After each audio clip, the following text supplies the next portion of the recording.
Did Jillian Segal give false evidence at the Parliamentary Inquiry into Antisemitism? Let's find out. I'm Nick Hanna, criminal lawyer, and welcome to The What and the Why. Last week I put out a video about Australia's Special Envoy to Combat Antisemitism, Jillian Segal, and her plan to radically reform our country. Now, I tried to cover as much as I could in that video, but there's one part of the story that I just don't think I did justice to, and that's the question of whether Segal gave false evidence before the Parliamentary Inquiry into Antisemitism last month. The question is an important one, because it's not only relevant to her potential conflicts of interest, but it also goes to the heart of her credibility, and therefore her suitability as Special Envoy. So let me start by setting the scene. On the 12th of February this year, the New South Wales Parliament established an inquiry into anti-Semitism in this state. The politician who had pushed for the inquiry was member of the Legislative Council, Chris Rath, who now sits on the inquiry. While there was plenty of reporting on the creation of the inquiry, the media failed to mention Rath's close ties to the pro-Israel lobby. In 2014, while Rath was leader of the Young Liberals, he visited Israel on a trip funded by Australia's most influential Zionist lobby group, the Australia-Israel Jewish Affairs Council, or AJAC. When Rath returned from the trip, he spoke at an event organised by AJAC, together with the leader of Young Labor, as well as other members of both the Liberal and the Labor Party who had attended AJAC-funded junkets to Israel that year. In fact, Chris Rath is such a staunch supporter of Israel that when he was first elected, he used his inaugural private member statement in the New South Wales Upper House, which has no say in foreign policy, to voice his support for a foreign state, Israel. Today, I wanted to use my first private member's statement in this place to demonstrate my unwavering support for the State of Israel and its right to defend itself as the only truly free and truly democratic nation in the region. Once the inquiry was established, it started receiving submissions from various individuals and organisations. Special Envoy Jillian Segal provided written submissions in which she also requested that she be able to give oral evidence at the hearing itself. On the 4th of July, it was Segal's turn to give evidence. Jillian Segal, I'm Australia's Special Envoy to combat anti-Semitism, and I have with me a Hebrew Bible, and I swear that the evidence now about to be given by me shall be the truth, the whole truth, and nothing but the truth, so help me God. Now, before I get into the substance of what she said, I want to make very clear that I'm not alleging in this video that Segal gave false evidence at the inquiry, let alone that she did so knowingly. It may well be that she is an innocent explanation for everything that I'm about to share with you.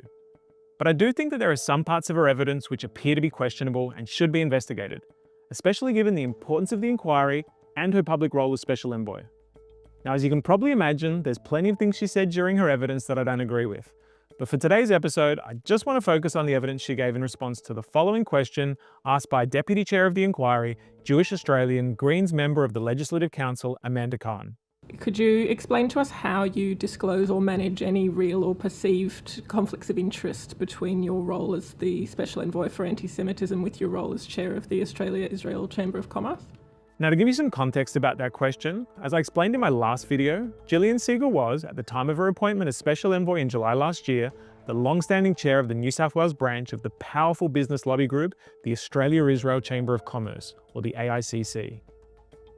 The AICC has close ties to the Israeli weapons industry, including being sponsored by Israel's largest arms manufacturer, Elbit Systems, which makes many of the weapons used by Israel to carry out its genocidal campaign in Gaza. As I also explained in my last video, it's my view that being the head of the AICC and being Special Envoy presented a potential conflict of interest for Segal. In short, this is because I believe that being the leader of the AICC would give her an interest in using her role as Special Envoy to weaponize anti-Semitism in order to stifle criticism of the Israeli war machine and to push for the criminalization of the BDS movement that campaigns for the boycott of many of the Israeli businesses that are part of the AICC. So with that in mind, let's listen to Segal's response. Well, actually, it's quite easy. I'm no longer the chair of the Australia-Israel Chamber of Commerce. I resigned last year. Thank you. That's helpful. And my second question is about not that I believed it was, can I just say, it's not an advocacy organisation. It was an event organisation and a knowledge organisation. So I didn't actually see it as a great conflict, but it was better that I stepped down. So I have. Okay, now there's a bit to unpack with that answer, so let's go through it step by step. Segal's first claim is that she resigned as chair of the AICC last year. While she doesn't say when exactly last year she resigned, I think many people would interpret what she said to mean that she resigned when she was appointed Special Envoy to combat anti-Semitism, which was back on the 9th of July 2024. But when did Segal actually resign? As I exposed in my last video, on the 30th of October last year, the AICC held its annual Innovation Summit, and according to its official agenda, Segal was scheduled to speak as chair of both the New South Wales and Queensland branches. So either someone's made a pretty big typo on the summit agenda, or Jillian Segal was still the chair as of the 30th of October, which was almost 4 months after her appointment as Special Envoy. Now, since I made my last video, I've had a closer look at this issue, and I've obtained the official company records for the AICC from the Australian Securities and Investments Commission, or ASIC. What I'm about to show you is very interesting, to say the least. This is the current and historical company extract for the New South Wales branch of the AICC. It's the document that records important info about the company, including all of the current and previous directors. Here you can see Jillian Segal's name on the list of previous directors. It shows she was appointed as director on the 20th of February 2013, and crucially, that she didn't cease being the director until the 17th of March this year. I've also obtained the relevant document that was lodged by the AICC with ASIC to advise that Segal had resigned as director, and it confirms that she ceased the role on the 17th of March 2025. Now, I understand that being the chair is not the same as being the director. It may be that Segal stepped down as the chair sometime after the summit on the 30th of October last year, but stayed on as director until March this year. But in my view, that doesn't really matter. If Segal had a potential conflict as Special Envoy because she was chair of the AICC, she also had a potential conflict as a director. So why didn't she disclose it? Well, this was one of 11 questions that I asked the Special Envoy in an email that I sent her in preparation for this episode. I started the email by introducing myself and sharing a link to the last episode of the podcast, just in case you missed it. I then asked her the following questions about her role as chair of the AICC New South Wales Division, including: on which date did you step down as chair of the AICC New South Wales? Were you ever chair of the Queensland Division of the AICC? If so, on which date did you step down from that role? Did you speak at the 2024 summit, which is a reference to the AICC's Innovation Summit on the 30th of October last year? You gave evidence that, although you didn't see your role as chair as presenting a great conflict with your role as Special Envoy, it was better that you stepped down. Was that because you considered there to be an actual or perceived conflict with your role as Special Envoy? The next questions in my email to Jillian Segal were about her role as director of the AICC. They were: can you explain why you remained a director of AICC New South Wales until February 2025, after you had been appointed to the role as envoy? Would you accept that your ongoing role as director of the AICC New South Wales until February 2025 gives rise to an actual or perceived conflict of interest with your role as envoy? Can you explain why you did not disclose to the New South Wales Parliament that you continued on as director of AICC New South Wales until February 2025? I gave Segal more than 48 hours to respond to my email, and at the time of recording this, she hasn't done that, and so we don't have the benefit of her answer to these questions. But that's not to say that she doesn't have a good answer. Maybe the records are wrong, maybe she forgot when she resigned, maybe she made a mistake. To be clear, I'm not accusing her of lying. I'm simply saying it should be investigated. Okay, the next part of Segal's evidence that I want to look at is her claim that the AICC is not an advocacy organisation, but rather it's an event and knowledge organisation. It's an important claim because she used it to justify why she didn't see any great conflict of interest between her role as Special Envoy and chair of the AICC. In my view, Segal's claim that the AICC isn't an advocacy organisation just doesn't hold water. The AICC is a chamber of commerce. Chambers of commerce have various roles, but one key role is usually advocacy. One of the main ways in which the AICC is engaged in advocacy is by making written submissions to parliamentary committees in support of increased trade between Australia and Israel. For example, in 2021, while Jillian Segal was chair of the New South Wales Division, the AICC made submissions to the Joint Parliamentary Committee on Australia's relations with the Middle East. In those submissions, the AICC lobbied for a free trade agreement between Australia and Israel, as well as collaborative research and development between the two countries. In the same year, the AICC made separate submissions to the Department of Foreign Affairs and Trade in support of the establishment of an Australia-Israel free trade agreement. In those submissions, the AICC lobbied for increased military trade between Australia and Israel and used a joint venture with the Israeli weapons company Rafael as an example. This is the same Raphael that was in the news last month after it released a promotional video showing its kamikaze drone system, Spike Firefly, tracking and killing an apparently unarmed Palestinian in Gaza. In my email to Segal, I asked whether she stands by her assertion that the AICC is not an advocacy organisation, but she declined to respond. Now, I'm not suggesting that as chair, Segal had any involvement in this advocacy work, but that's not really the question. The question is whether or not she knew about the AICC's advocacy work, and if she did, why she said it wasn't an advocacy organisation. We don't know the answer to that question, and that's why it needs to be investigated. Okay, so that's the last thing I'll say about the AICC, but there's one more aspect of Segal's evidence that I want to quickly talk about today.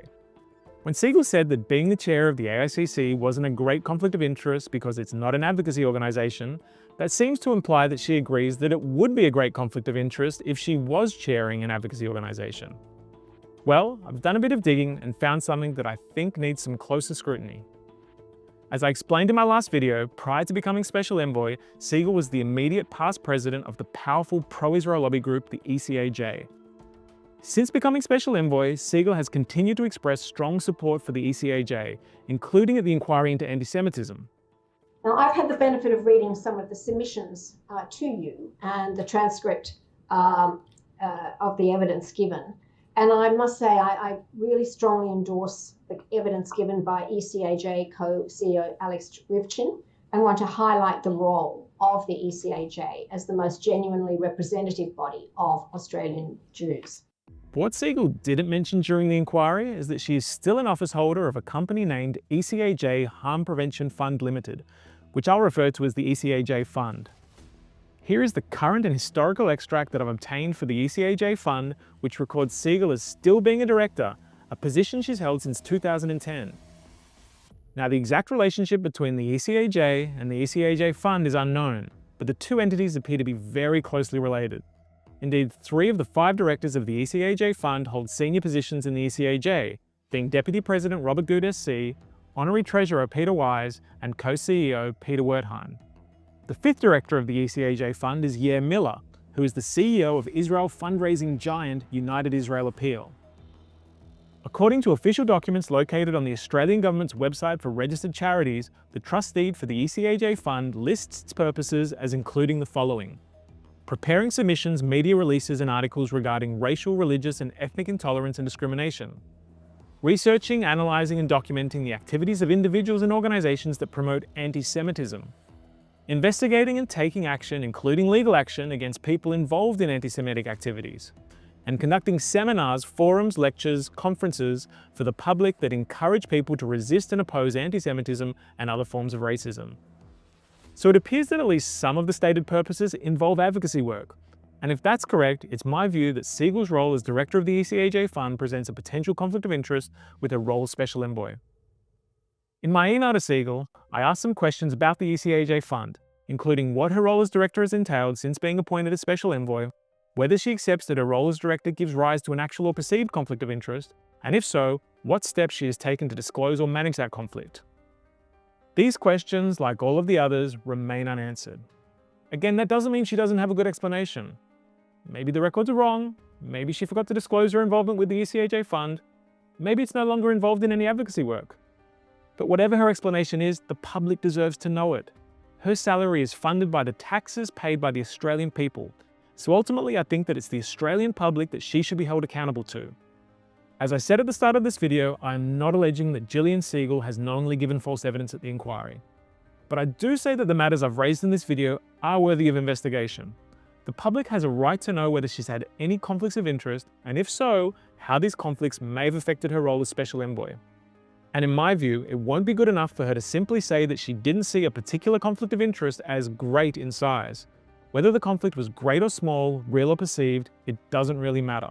What matters is maintaining public confidence in her integrity as Special Envoy, and in the government for appointing her.